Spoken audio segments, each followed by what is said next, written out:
इस यहाँ पर हम देखने वाले हैं, जैसा कि आपने कहा था कि आपको अर्थशास्त्र के जो भी आपके महत्वपूर्ण क्वेश्चन हैं वो आपको बताए जाएं। क्लियर? तो गाइस यहाँ पर हम वही देखने वाले हैं, तो आपको ये वीडियो एंड तक देखना है। ठीक है, तो पहले हम यहाँ पर देखेंगे कि अतलग उत्तरीय प्रश्न आप कौन कौन से तैयार करोगी। तो फर्स्ट क्वेश्चन यहाँ पर दिया गया है कि अर्थव्यवस्था की केंद्रीय समस्याएं क्या है। ये क्वेश्चन कई बार आस्क किया गया है बोर्ड एग्जाम में।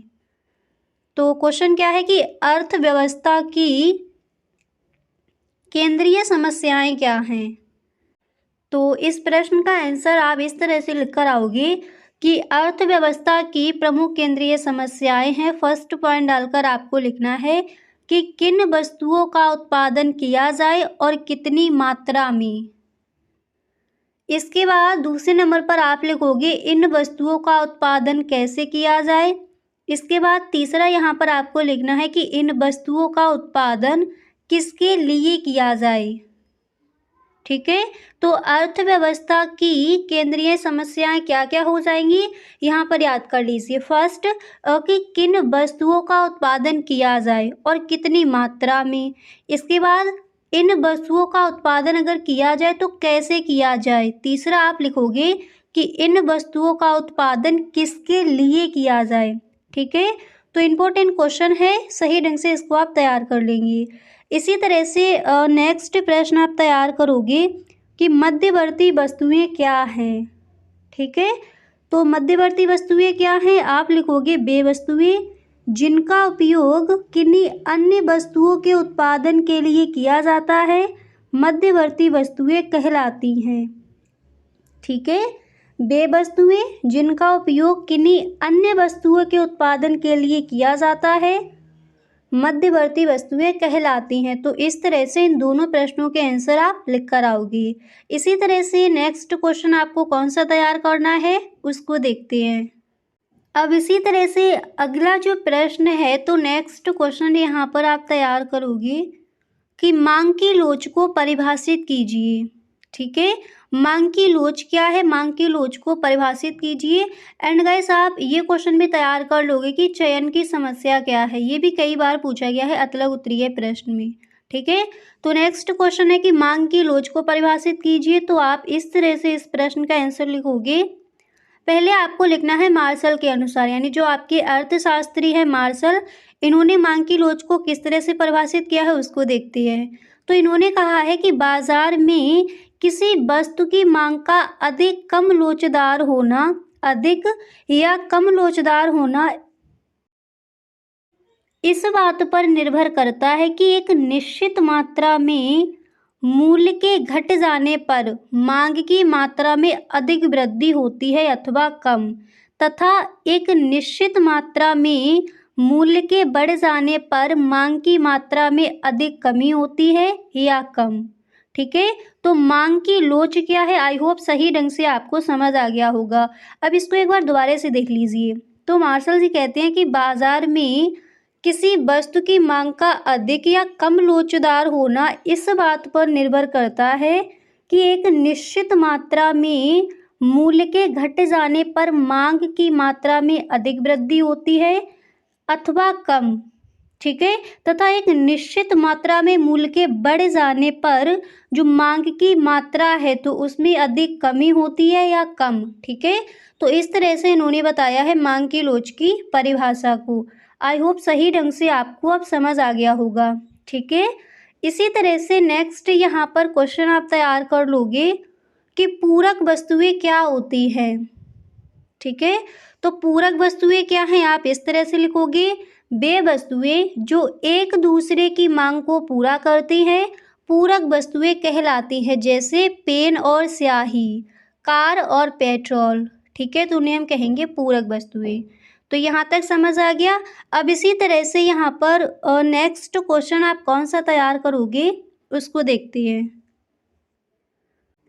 अब यहाँ पर जो नेक्स्ट क्वेश्चन है, तो आपको तैयार करना है कि स्थिर लागत एवं परिवर्ती लागत में भेद कीजिए।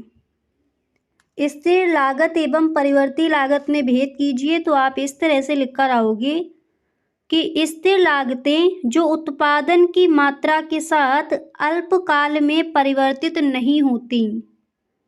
किस तरह से लिखना है?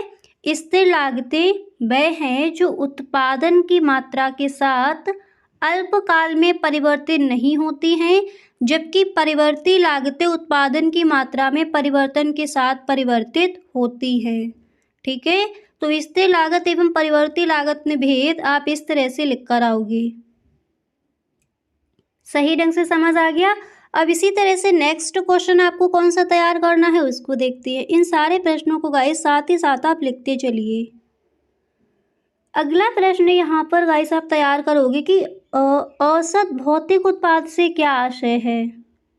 ठीक है, तो देखिए आप लिखोगे कि कुल भौतिक उत्पाद को परिवर्तनशील साधन की इकाइयों से भाग देने पर जो भागफल प्राप्त होता है उसे ही हम औसत भौतिक उत्पाद कहते हैं।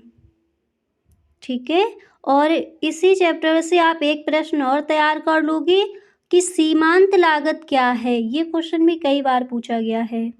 ठीक है, अब इसके बाद अगला प्रश्न आपको कौन सा तैयार करना है उसको देखते हैं।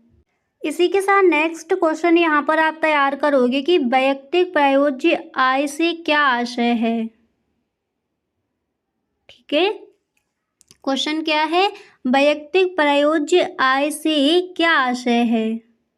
ठीक है, तो आप इस तरह से इस प्रश्न का आंसर लिखोगे कि वैयक्तिक प्रयोज्य आय वह आय है जो व्यक्तियों को सभी स्रोतों से प्राप्त होती है तथा सरकार द्वारा आरोपित करों के भुगतान के बाद व्यक्ति के पास बचती है। सूत्र के रूप में आप इस तरह से लिख सकते हो कि वैयक्तिक प्रयोज्य आय बराबर वैयक्तिक आय माइनस प्रत्यक्ष कर माइनस सरकार की विविध प्राप्तियां। ठीक है, तो वैयक्तिक प्रयोज्य आय क्या है, इस तरह से आप इस प्रश्न का आंसर लिख कर आओगे। इसी के साथ आपको यहाँ पर क्वेश्चन ये भी तैयार कर लेना है कि सकल राष्ट्रीय उत्पाद और शुद्ध राष्ट्रीय उत्पाद में क्या अंतर है। साथ ही साथ एक और क्वेश्चन आप तैयार करोगे कि उत्पादन प्रणाली क्या है। ठीक है, उत्पादन प्रणाली क्या है। अब इसके बाद नेक्स्ट क्वेश्चन देखते हैं। अब यहाँ पर अगला प्रश्न आप तैयार करोगे कि अप्रत्यक्ष विनिमय से क्या आशय है। क्वेश्चन आपका इस तरह से भी पूछा जाता है कि प्रत्यक्ष विनिमय और अप्रत्यक्ष विनिमय किसे कहते हैं, विस्तार से समझाइए। ठीक है, लघु उत्तरीय प्रश्न में इस तरह से क्वेश्चन आस्क किया जाता है। अगर आपका अतिलघु उत्तरीय प्रश्न में पूछा जाता है तो इस तरह से पूछ लिया जाएगा कि अप्रत्यक्ष विनिमय क्या है या फिर अप्रत्यक्ष विनिमय से क्या आशय है, प्रत्यक्ष विनिमय प्रणाली क्या है। ठीक है, तो यहाँ पर देखिए अप्रत्यक्ष विनिमय से क्या आशय है, इसका आंसर देखिए। आप इस तरह से लिखोगे कि अप्रत्यक्ष विनिमय प्रणाली के अंतर्गत अदल बदल संबंधी क्रियाएं मुद्रा के माध्यम से होती है। व्यक्ति अपनी अतिरिक्त वस्तुओं को बेचकर मुद्रा प्राप्त करता है और मुद्रा की सहायता से अपनी आवश्यकता की अन्य वस्तुओं को खरीद लेता है। ओके, इस तरह से आप लिख कर आओगे। और अगर प्रत्यक्ष विनिमय प्रणाली पूछा जाए तो आप इस तरह से लिख कर आओगे कि वस्तुएं एवं सेवाओं के प्रत्यक्ष रूप से आदान प्रदान को प्रत्यक्ष विनिमय कहते हैं। यह वस्तु विनिमय प्रणाली भी कहलाती है, जैसे गेहूं से चीनी की अदल बदल। ठीक है, इस तरह से आप लिखोगे। अब इसी के साथ नेक्स्ट क्वेश्चन आप तैयार करोगे कि खुली अर्थव्यवस्था में मांग अधिक का अर्थ बताइए। तो चलिए समझते हैं। खुली अर्थव्यवस्था में मांग अधिक का अर्थ बताइए, तो आप इस तरह से लिख कर आओगे कि खुली अर्थव्यवस्था में मांग अधिक का अर्थ उस स्थिति से है जिसमें समग्र मांग अर्थव्यवस्था में पूर्ण रोजगार स्तर के अनुरूप समग्र पूर्ति से अधिक होती है। ठीक है, खुली अर्थव्यवस्था में मांग अधिक का अर्थ उस स्थिति से है जिसमें समग्र मांग अर्थव्यवस्था में पूर्ण रोजगार स्तर के अनुरूप समग्र पूर्ति से अधिक होती है। इस तरह से आप लिख कर आओगे। क्लियर? अब इसके बाद यहाँ पर नेक्स्ट क्वेश्चन आपको तैयार करना है कि अशुद्ध निजी वस्तुओं से क्या आशय है। देखिए, निजी वस्तु क्या है, सार्वजनिक वस्तु क्या है, इन सबको तैयार कर लीजिए। छोटे छोटे आपके क्वेश्चन हैं, इम्पोर्टेंट हैं। तो यहाँ पर देखिए क्वेश्चन है कि शुद्ध निजी वस्तुओं से क्या आशय है। आप इस तरह से लिख कर आओगे कि शुद्ध निजी वस्तुएं वे वस्तुएं हैं जो पूर्णतः विभाज्य होती हैं, जिनका मूल्य बाजार स्तर पर निर्धारित किया जाता है तथा इनमें निष्कासन का सिद्धांत पूर्णतः लागू होता है। तो शुद्ध निजी वस्तुओं से क्या आशय है, आप इस तरह से लिखोगे। अगर कहा जाए कि निजी वस्तु से क्या आशय है, यानी प्राइवेट गुड क्या है, तो आप इस तरह से लिखोगे कि निजी वस्तु वह है जिसे एक उपभोक्ता बाजार कीमत पर चाहे जितनी मात्रा में उपभोग कर सकता है। ठीक है, इस तरह से आप इन प्रश्नों के आंसर लिख कर आओगी। अब इसी तरह से नेक्स्ट क्वेश्चन आप तैयार करोगे, विनिमय नियंत्रण क्या है और राजस्व घाटा क्या है। राजस्व घाटा, राजकोषीय घाटा, वो भी आपको तैयार कर लेना है। इसी के साथ नेक्स्ट क्वेश्चन आप तैयार करोगे, विदेशी विनिमय दर का अर्थ लिखिए। Very very most important question है आपका, इसको भी तैयार करना है। तो यहाँ पर प्रश्न आपका क्या था, विनिमय नियंत्रण क्या है। तो आप इस तरह से लिख कर आओगे कि विनिमय नियंत्रण का आशय मौद्रिक अधिकारी के उन सभी हस्तक्षेपों से होता है जो विनिमय दरों या उनसे संबंधित बाजारों को प्रभावित करने के लिए किए जाते हैं। तो विनिमय नियंत्रण क्या है, आप इस तरह से लिख कर आओगे। विनिमय नियंत्रण का आशय मौद्रिक अधिकारी के उन सभी हस्तक्षेपों से होता है जो विनिमय दरों या उनसे संबंधित बाजारों को प्रभावित करने के लिए किए जाते हैं। क्लियर। इस तरह से आप इन प्रश्नों के आंसर लिख कर आओगी। तो गाइस, यहाँ पर हमने देख लिए जो हमारे अतलग उत्तरीय प्रश्न हैं, वो आप कौन कौन से तैयार करोगी।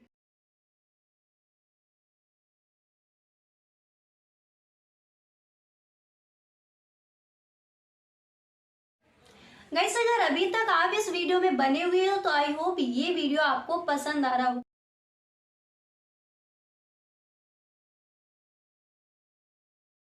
तो गाइस, पहले हम यहाँ पर देखेंगे जो आपके ऑब्जेक्टिव क्वेश्चन है, यानी जो आपके बहुविकल्पीय प्रश्न पूछे जाते हैं वो आपके कौन कौन से इंपॉर्टेंट है। इसके बाद जो आपके सब्जेक्टिव क्वेश्चन हैं उनको भी यहाँ पर हम देखेंगे। तो गाइस, आपको ये वीडियो पूरा देखना है, ठीक है। तो इस वीडियो को आप बिल्कुल भी स्किप ना करें। अब यहाँ पर देखिए जो आपके क्वेश्चंस हैं, पहले उनको देखते हैं। तो फर्स्ट है कि चाय की कीमत में वृद्धि से चीनी की मांग में होगी, क्या होगी, कमी होगी, स्थिरता, या फिर वृद्धि होगी, या फिर ये सभी।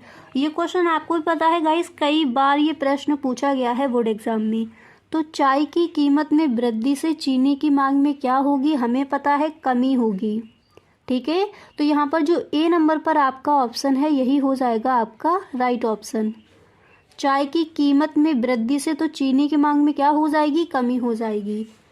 इसी तरह से यहाँ पर नेक्स्ट आपका दिया गया है, आप देख सकते हो कि विलासिता की वस्तुओं की मांग की कीमत लोच होती है। तो कैसी होती है, इकाई से अधिक, या फिर इकाई से कम, या फिर शून्य, या फिर अनंत। तो विलासिता की वस्तुओं की मांग की कीमत लोच होती है। तो कैसी होती है, यहाँ पर जो आपका ए नंबर पर ऑप्शन है इकाई से अधिक, ठीक है। तो इकाई से अधिक होती है, ओके। ए नंबर पर जो ऑप्शन है यही हो जाएगा आपका राइट ऑप्शन। क्लियर। इसी तरह से जो आपका नेक्स्ट प्रश्न क्या है उसको देख लेते हैं। तो अगला प्रश्न यहाँ पर आपका दिया गया है कि भारत में पाई जाती है कैसी अर्थव्यवस्था, समाजवादी अर्थव्यवस्था, या फिर मिश्रित अर्थव्यवस्था, या फिर साम्यवादी अर्थव्यवस्था, या फिर पूंजीवादी अर्थव्यवस्था। तो भारत में पाई जाती है, हमें पता है जो हमारा ऑप्शन नंबर बी है यही हो जाएगा राइट ऑप्शन, मिश्रित अर्थव्यवस्था, ठीक है। तो भारत में मिश्रित अर्थव्यवस्था पाई जाती है। इसी तरह से यहाँ पर नेक्स्ट क्वेश्चन क्या दिया गया है उसको भी पढ़ लेते हैं। तो अगला प्रश्न यहाँ पर दिया गया है कि निम्नलिखित में कौन सी समष्टि अर्थशास्त्र की विषय वस्तु है, कौन सी है, मांग का नियम, या फिर राष्ट्रीय आय या फिर प्रतिफल के नियम। एंड डी नंबर पर ऑप्शन है लगान सिद्धांत। तो क्वेश्चन यहाँ पर क्या दिया गया है, प्रश्न है कि निम्नलिखित में कौन सी समष्टि अर्थशास्त्र की विषय वस्तु है। तो यहाँ पर जो बी नंबर पर ऑप्शन है यही हो जाएगा राइट ऑप्शन, राष्ट्रीय आय। क्लियर, राष्ट्रीय आय समष्टि अर्थशास्त्र की विषय वस्तु है, यानी समष्टि अर्थशास्त्र यानी बड़ा अर्थशास्त्र, और इसके अंतर्गत हम पूरी राष्ट्र की आय का अध्ययन करते हैं। क्लियर। इसी तरह से यहाँ पर नेक्स्ट प्रश्न क्या है उसको अभी देख लीजिए। जो भी आपके महत्वपूर्ण ऑब्जेक्टिव क्वेश्चन है उन सारे प्रश्नों को यहाँ पर हम देखेंगे। अगर आपने ये पूरा वीडियो देखा तो ऑब्जेक्टिव क्वेश्चन आपका एक भी नहीं छूटेगा। उसके बाद जो आपके सब्जेक्टिव क्वेश्चन हैं उन पर भी हम डिस्कस करेंगे। तो नेक्स्ट क्वेश्चन है कि व्यावसायिक बैंकों का मुख्य कार्य है, क्या है, पूंजीपति, केंद्रीय बैंक, बहुराष्ट्रीय नियम या फिर साख सृजन। तो व्यावसायिक बैंकों का जो मुख्य कार्य है वो क्या है, यहाँ पर जो आपका ऑप्शन नंबर डी है यही हो जाएगा राइट ऑप्शन, साख सृजन। व्यावसायिक बैंकों का मुख्य कार्य क्या है, साख सृजन। क्लियर, यहाँ तक समझ आ गया। इसी तरह से नेक्स्ट क्वेश्चन क्या है उसको भी पढ़ लीजिए। अगला प्रश्न यहाँ पर आपका दिया गया है कि निम्नलिखित में से किसका व्यष्टि अर्थशास्त्र के अंतर्गत अध्ययन किया जाता है। तो किसका किया जाता है, व्यष्टि अर्थशास्त्र के अंतर्गत, कपड़ा उद्योग, बेरोजगारी, प्राथमिक क्षेत्र या फिर ये सभी।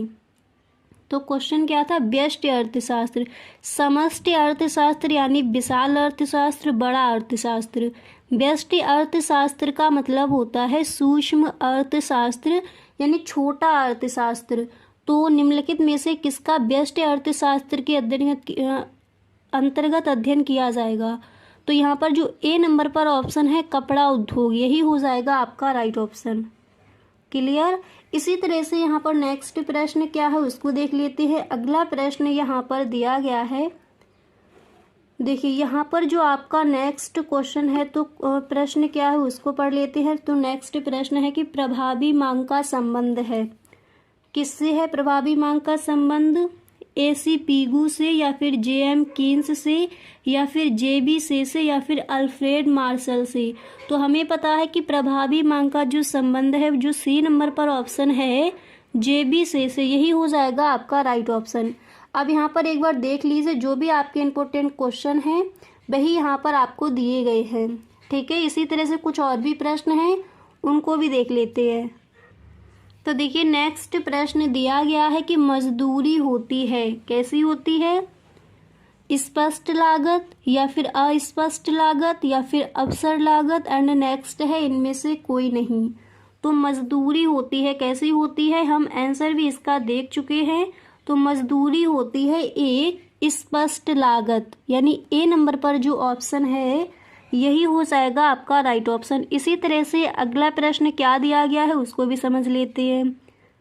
तो इसी के साथ नेक्स्ट क्वेश्चन यहाँ पर आपका दिया गया है कि उत्पादन फलन क्या है। ठीक है, पहले यहाँ पर ऑप्शन देखते हैं। उत्पादन फलन क्या है, उत्पादन प्रक्रिया है या फिर आगतों तथा निर्गत के बीच एक तकनीकी संबंध है या फिर किसी फर्म का उत्पादन ढांचा है या फिर उत्पादन की योजना। तो उत्पादन फलन क्या है, यहाँ पर जो बी नंबर पर आपका ऑप्शन है आगतों तथा निर्गत के बीच एक तकनीकी संबंध, यही हो जाएगा आपका राइट ऑप्शन। उत्पादन फलन क्या है, आगतों तथा निर्गत के बीच एक तकनीकी संबंध है उत्पादन फलन। क्लियर। इसी तरह से जो नेक्स्ट प्रश्न यहाँ पर क्या दिया गया है उसको भी देख लीजिए। तो आपका जो अगला प्रश्न है यहाँ पर दिया गया है, नेक्स्ट क्वेश्चन है कि पूर्ण प्रतियोगी बाजार में वस्तु की कीमत कौन निर्धारित करता है। तो कौन निर्धारित करता है, पहले यहाँ पर कुछ ऑप्शंस देख लेते हैं। फर्स्ट नंबर पर ऑप्शन है उपभोक्ता, बी नंबर पर है उत्पादक, सी नंबर पर है सरकार एंड डी नंबर पर है उद्योग की मांग और आपूर्ति की शक्तियाँ। तो पूर्ण प्रतियोगी बाजार में वस्तु की कीमत कौन निर्धारित करता है। तो यहाँ पर जो डी नंबर पर ऑप्शन है उद्योग की मांग और आपूर्ति की शक्तियाँ, यही हो जाएगा आपका राइट ऑप्शन। ठीक है, यहाँ पर देखिए जो आपका ये वाला ऑप्शन है डी नंबर पर, यही हो जाएगा आपका राइट ऑप्शन। इसी तरह से कुछ और भी प्रश्न हैं, उनको भी देख लेते हैं। यानी जो भी आपके ऑब्जेक्टिव क्वेश्चन हैं उन सारे प्रश्नों पर यहाँ पर हम डिस्कस करने वाले हैं। तो नेक्स्ट है कि मांग की लोच को प्रस्तुत करने का श्रेय जाता है, किसे जाता है? ए नंबर पर ऑप्शन क्या दिया गया, पहले उसको पढ़िए। ए नंबर पर है कीन्स को, एंड इसी तरह से बी नंबर पर है पीगू को, सी नंबर पर है मार्शल को, डी नंबर पर है जे.एस. मिल को। तो मांग की लोच, ठीक है, हम ये पढ़ चुके हैं कई बार। तो मांग की लोच को प्रस्तुत करने का श्रेय जाता है, हमें पता है, मार्शल को, ठीक है। और इस प्रश्न का आंसर हम कई बार देख चुके हैं, इम्पोर्टेंट भी है। मांग की लोच क्या है, मांग की लोच से क्या अर्थ है, मांग की लोच से आप क्या समझते हैं, तो प्रश्न इम्पोर्टेंट है, आप तैयार कर लीजिए।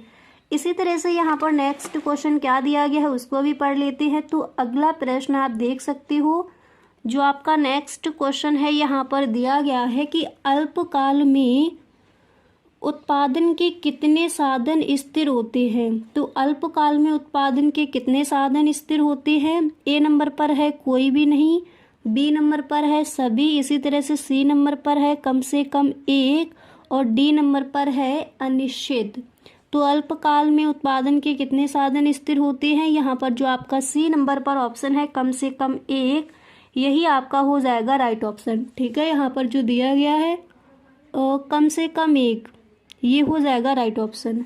इसी तरह से यहाँ पर नेक्स्ट प्रश्न क्या दिया गया है उसको भी पढ़ लीजिए। अगला क्वेश्चन यहाँ पर है कि प्रभावी मांग की संकल्पना किसने दी थी।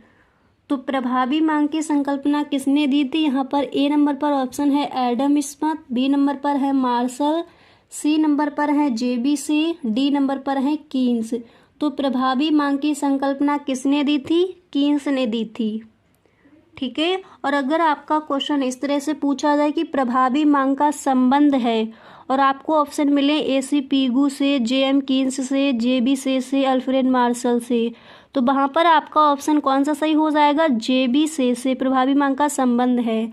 यहाँ पर पूछा गया प्रभावी मांग की संकल्पना किसने दी है, तो यहाँ पर ऑप्शन कौन सा राइट हो जाएगा? Keynes, J.M.. कीन्स ने, ठीक है। यानी डी नंबर पर जो ऑप्शन है वो हो जाएगा राइट ऑप्शन। अगर आपसे ये पूछा जाए कि मांग की लोच को प्रस्तुत करने का श्रेय किसे जाता है, तो वो जाएगा मार्शल को, ठीक है। अब इसी तरह से यहाँ पर नेक्स्ट क्वेश्चन क्या दिया गया है उसको भी देख लेते हैं। अगला प्रश्न यहाँ पर आपका दिया गया है, आप देख सकते हो। नेक्स्ट क्वेश्चन आप तैयार करोगे कि निम्नलिखित में से कौन सा एक समष्टि अर्थशास्त्र का विषय नहीं है, ठीक है। तो लोक वित्त, मुद्रा एवं बैंकिंग, विदेशी विनिमय, या फिर मांग का नियम।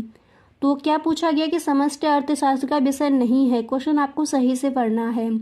तो यहाँ पर राइट ऑप्शन हो जाएगा मांग का नियम। मांग का नियम समष्टि अर्थशास्त्र का कोई यहाँ पर विषय वस्तु ये नहीं है। तो यहाँ पर जो आपका डी नंबर पर ऑप्शन है यही हो जाएगा आपका राइट ऑप्शन। एक बार अब इन सारे प्रश्नों को आप देख सकते हो जो आपके इम्पोर्टेंट क्वेश्चन है यहाँ पर, ठीक है। ये है आपके महत्वपूर्ण प्रश्न। अब इसी तरह से कुछ और भी क्वेश्चन हैं, उनको भी देखते हैं। अब यहाँ पर देखिए इसी तरह से आपका नेक्स्ट प्रश्न क्या दिया गया उसको पढ़ लीजिए। तो अगला प्रश्न आप देख सकते हो, दिया गया है भारत में राष्ट्रीय आय का आकलन किसके द्वारा किया जाता है। Very very most important question है। तो भारत में राष्ट्रीय आय का आकलन किसके द्वारा किया जाता है? यहाँ पर जो ए नंबर पर ऑप्शन है वो हो जाएगा वित्त मंत्रालय, बी नंबर पर है भारतीय reserve bank, and C number पर है राष्ट्रीय प्रतिदर्श सर्वेक्षण संगठन। इसके बाद डी नंबर पर है केंद्रीय सांख्यिकी संगठन। तो क्वेश्चन हमारा यहाँ पर क्या था, एक बार इसको दोबारा से पढ़ लीजिए। प्रश्न था कि भारत में राष्ट्रीय आय का आकलन किसके द्वारा किया जाता है। तो हम सबको पता है कि केंद्रीय सांख्यिकी संगठन द्वारा भारत में राष्ट्रीय आय का आकलन किया जाता है। यानी जो ऑप्शन नंबर डी है यही हमारा हो जाएगा राइट ऑप्शन। इसी तरह से कुछ और भी प्रश्न हैं, उनको भी पढ़ लीजिए। अगला प्रश्न यहाँ पर आपका दिया गया है, देखिए नेक्स्ट क्वेश्चन यहाँ पर है कि जीएनपी तथा जीडीपी में अंतर का कारण क्या है। तो पहले ऑप्शन देख लीजिए। ए नंबर पर ऑप्शन आप देख सकते हो मूल्य ह्रास लागत, बी नंबर पर है हस्तांतरण लागत, सी नंबर पर है शुद्ध विदेशी साधन आय, डी नंबर पर है शुद्ध अप्रत्यक्ष कर। तो क्वेश्चन क्या है कि जीएनपी तथा जीडीपी में अंतर का कारण क्या है? तो यहाँ पर जो आपका ए नंबर पर ऑप्शन है मूल्य ह्रास लागत, यही आपका हो जाएगा यहाँ पर राइट ऑप्शन। इसी तरह से नेक्स्ट क्वेश्चन आप कौन सा तैयार करोगे उसको भी पढ़ लीजिए। अगला प्रश्न यहाँ पर आपको तैयार करना है। देखिए यहाँ पर नेक्स्ट जो आपका क्वेश्चन है तो दिया गया है, आप तैयार करोगे। केंद्रीय बैंक की नीति कहलाती है, क्या कहलाती है? राजकोषीय नीति, मौद्रिक नीति, विदेशी विनिमय नीति या फिर अंतरराष्ट्रीय व्यापार नीति। ठीक है, तो केंद्रीय बैंक की जो नीति है वो क्या कहलाती है? यहाँ पर जो आपका ऑप्शन नंबर बी है वो हो जाएगा आपका राइट ऑप्शन, मौद्रिक नीति। केंद्रीय बैंक की नीति क्या कहलाएगी? मौद्रिक नीति कहलाती है। ठीक है, इसी तरह से नेक्स्ट क्वेश्चन क्या है उसको भी देख लेते हैं। ये क्वेश्चन भी कई बार पूछा गया तो रट लीजिए। केंद्रीय बैंक की नीति मौद्रिक नीति कहलाती है। क्लियर? इसी तरह से यहाँ पर नेक्स्ट जो प्रश्न है तो आपका क्या दिया गया है उसको देख लीजिए। अगला प्रश्न यहाँ पर है, देखिए नेक्स्ट क्वेश्चन यहाँ पर आपका दिया गया है कि मुद्रास्फीति को नियंत्रित करने हेतु बैंक दर कैसे की जाएगी? बढ़ाई जाती है, एंड यहाँ पर नेक्स्ट ऑप्शन है घटाई जाती है या फिर स्थिर रखी जाती है या फिर शून्य की जाती है। तो मुद्रास्फीति को नियंत्रित करने हेतु बैंक दर बढ़ाई जाती है। और ये आप अगर आपने नहीं भी पढ़ा है तब भी इस पर ही आप टिक करके आओगे, क्योंकि मुद्रास्फीति को नियंत्रित करने हेतु बैंक दर कैसे की जाएगी? बढ़ाई जाती है। ठीक है, अब इसी तरह से यहाँ पर नेक्स्ट प्रश्न आप कौन सा तैयार करोगे उसको भी पढ़ लेते हैं। इसी तरह से आपका जो अगला प्रश्न है यहाँ पर दिया गया है कि जीएसटी एक कर है, कैसा कर है? आय पर या फिर वस्तुओं एवं सेवाओं पर, यानी ये जीएसटी किस पर लगाई जाती है? जीएसटी एक कर है, बचत पर या फिर इनमें से सभी पर? तो हम सबको पता है कि जीएसटी एक कर है वस्तुओं एवं सेवाओं पर। जीएसटी किस पर लगती है? वस्तुओं एवं सेवाओं पर लगाई जाती है। इसी तरह से यहाँ पर नेक्स्ट क्वेश्चन क्या है उसको भी पढ़ लीजिए। अगला प्रश्न है कि निम्नलिखित में कौन व्यापार संतुलन का घटक है? विदेशी ऋण, वस्तुओं का आयात, प्रत्यक्ष निवेश, अंतरण भुगतान। तो निम्नलिखित में कौन व्यापार संतुलन का घटक है? यहाँ पर जो बी नंबर पर ऑप्शन है वस्तुओं का आयात, यही हो जाएगा आपका राइट ऑप्शन। क्लियर?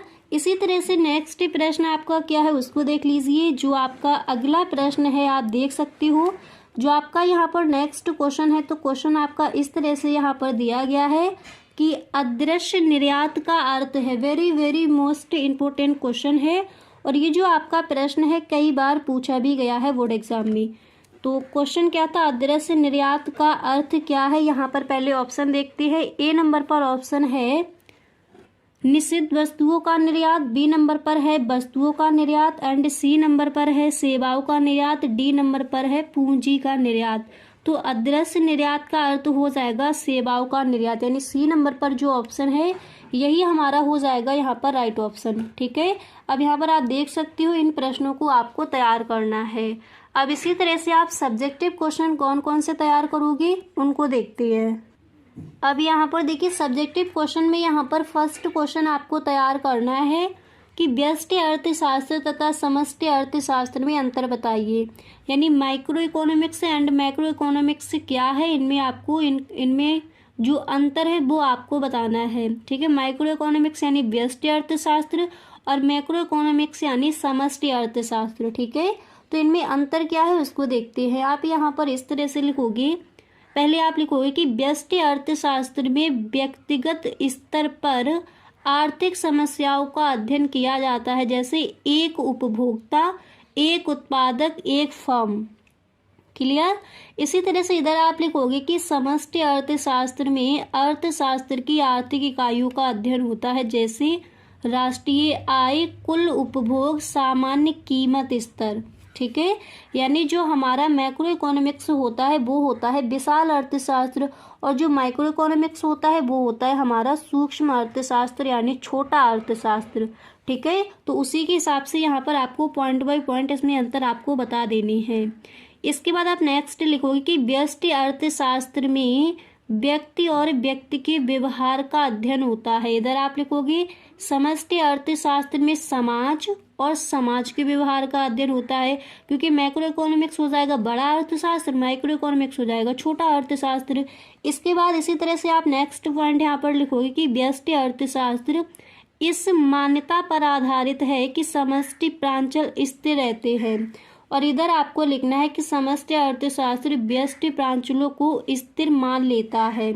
तो इस तरह से इनमें आप अंतर लिखकर आओगे। क्लियर। इसी तरह से यहाँ पर नेक्स्ट क्वेश्चन आप कौन सा तैयार करोगे उसको भी देख लीजिए। अगला प्रश्न यहाँ पर आपको ये तैयार कर लेना है कि आर्थिक क्रिया क्या है। ठीक है, इंपॉर्टेंट आपका क्वेश्चन है। तो चलिए, आर्थिक क्रिया क्या है, तो ये आप इस तरह से लिखोगे, उस क्रिया को आर्थिक क्रिया कहते हैं जिसका संबंध मानवीय आवश्यकताओं को संतुष्ट करने के लिए सीमित साधनों के उपयोग से किया जाता है। किस तरह से लिखोगे, क्वेश्चन आपका पूछा जाए कि आर्थिक क्रिया क्या है, तो आप लिखोगे कि उस क्रिया को आर्थिक क्रिया कहते हैं जिसका संबंध मानवीय यानी मानव की जो आवश्यकताएं हैं उनको संतुष्ट करने के लिए लिमिटेड आपके साधन है, जो रिसोर्सेज है वो कैसे हैं, लिमिटेड साधनों के उपयोग से होता है, वही कहलाता है आर्थिक क्रिया। ठीक है, तो इस तरह से आप इन प्रश्नों के आंसर लिख कर आओगे। यहाँ तक आपको समझ आ गया। इसी के साथ यहाँ पर देखिए जो आपका नेक्स्ट प्रश्न है आप यहाँ पर ये तैयार कर लोगे। देखिए अगला प्रश्न यहाँ पर आपको तैयार करना है कि आय के प्रवाह को चक्रीय प्रवाह क्यों कहते हैं। इंपॉर्टेंट क्वेश्चन, और ये प्रश्न आपका कई बार बोर्ड एग्जाम में आस्क किया गया है। ठीक है, तो आप इस तरह से लिखोगे कि परिवार फर्मों को साधन सेवाएं प्रदान करते हैं और फर्में परिवारों को वस्तुएं प्रदान करती हैं। इस प्रकार परिवारों से फर्मों को साधन सेवाओं और फर्मों से परिवारों को वस्तुओं का निरंतर प्रवाह होता रहता है। इसे ही वास्तविक प्रवाह कहते हैं, क्योंकि यह चक्र कभी समाप्त नहीं होता, इसलिए इसे आय का चक्रीय प्रवाह भी कहा जाता है। इस तरह से आप लिखोगे। इसी तरह से यहाँ पर नेक्स्ट क्वेश्चन आपका क्या दिया गया है उसको भी पढ़ लीजिए। तो अगला प्रश्न यहाँ पर आप देख सकते हो, आपको नेक्स्ट क्वेश्चन ये तैयार कर लेना है कि आर्थिक सहायता किसे कहते हैं। तो हेडिंग डालोगे आप आर्थिक सहायता, उसके बाद यहाँ पर आप इस तरह से लिखोगे कि यह सरकार द्वारा उत्पादकों को दी गई आर्थिक सहायता है जिसका उद्देश्य वस्तु की कीमत को कम रखना होता है। इसके बाद नेक्स्ट क्वेश्चन यहाँ पर आपका दिया गया है कि भारत में कौन सी अर्थव्यवस्था है। तो हम सबको पता है कि भारत में मिश्रित अर्थव्यवस्था पाई जाती है। तो गाइस आज के लिए बस इतना ही। अब कुछ और भी आपके क्वेश्चंस रह गए हैं, उनको हम देखेंगे नेक्स्ट वीडियो में। तो गाइस अगर सच में आपको ये वीडियो अच्छा लगा है तो प्लीज़ आप इस वीडियो को एक लाइक कर दें और एक बार सभी दोस्तों में इस वीडियो को आप शेयर ज़रूर करें। Okay, thank you so much.